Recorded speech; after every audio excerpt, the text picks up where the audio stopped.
Hello hi నమస్తే welcome to టీవీ24 నేను భాను మేకల ఈరోజు కొన్ని ప్రధాన పత్రికల్లో వచ్చినటువంటి కథనాలపై డిస్కస్ చేసే ప్రయత్నం చేస్తాను. సో వైఎస్ఆర్సీపీ అధికారంలో ఉన్నప్పుడు అంటే మంత్రులుగా ఎమ్మెల్యేలుగా ఎవరెవరైతే పనిచేశారో వారు దోచుకున్నటువంటి అక్రమాలపై ఈరోజు ఒక మంచి కథనం చూస్తున్నాం. మనం అధికారంతో అరాచకం వైసీపీ హయాంలో దోహా పర్వం అంటే ఇక్కడ ఈ ఫొటోస్లో ఉన్నటువంటి పెద్దిరెడ్డి ఏటూగా చెప్పబడే పెద్దిరెడ్డి రామచంద్రరెడ్డి, కొడాల నాని, పిన్నెల్లి రామకృష్ణారెడ్డి, జోగి రమేష్, కేతిరెడ్డి ఇలా వీళ్ళందరూ కూడా వారు పార్టీ అధికారం ఉన్నప్పుడు అక్రమాలకు పాల్పడ్డారని చెప్పి ఈ కథనం చూస్తున్నాం. అసలు ఏం అక్రమాలు ఏంటి చూద్దాం. అసలు 5 ఏళ్ల కాలంలో అంతులేని దందాల కథ ఇది. సినిమాలుగా తీస్తే 10 సీక్వెల్ అవుతాయి, సీరియల్గా తీస్తే 100 ఎపిసోడ్లు అవుతుందంట. రాష్ట్ర స్థాయిలో వైసీపీ పెద్దలు దున్నేయగా జిల్లాల స్థాయిలో అప్పటి ఎమ్మెల్యేలు మంత్రులు కుమ్మేశారు. జగన్ ఘనత రాష్ట్రం దేశం సరిహద్దులు దాటి ఖండాంతరాలకు చేరగా ఆయన పార్టీ నేతలు తమకు చేతనైనంతగా చెలరేగిపోయారు. గత 5 ఏళ్లలో ఒక్క మద్యంలోనే తాడేపల్లి ప్యాలెస్ కి 3,100 కోట్ల రూపాయలు ముడుపులు అందగా కింది స్థాయి నేతలు అధికారం అండతో కోట్లకు పడగెత్తారు. అడ్డగోలుగా జనం మీద పడి దోచుకున్నారు. సో 5 ఏళ్లలో సుమారు ఒక మద్యం దాని మీదే 3,100 కోట్ల రూపాయలు తాడేపల్లి ప్యాలెస్ కి పంపించారని చెప్పి ఈ ప్రధానమైనటువంటి ఆరోపణ.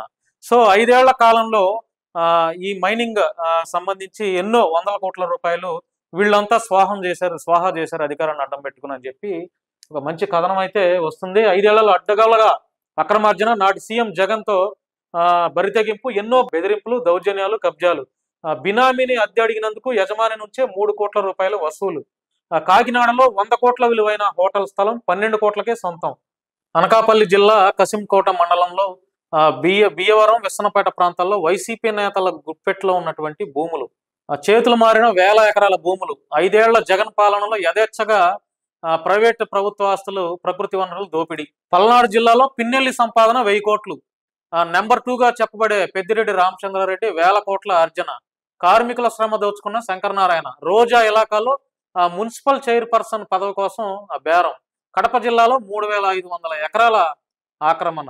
సో ఇప్పుడు ఇవన్నీ కూటమి ప్రభుత్వం అధికారంలోకి వచ్చిన తర్వాత వైఎస్ఆర్సీపీ అధికారంలో ఉన్నప్పుడు ఎవరెవరైతే ఈ మైనింగ్ పాల్పడ్డారో, అక్రమాలకు పాల్పడ్డారో వారందరిపైన ఇప్పుడు కఠిన చర్యలు తీసుకునే విధంగా కూటమి ప్రభుత్వం పావులు కలుపుతుందని చెప్పుకోవచ్చు.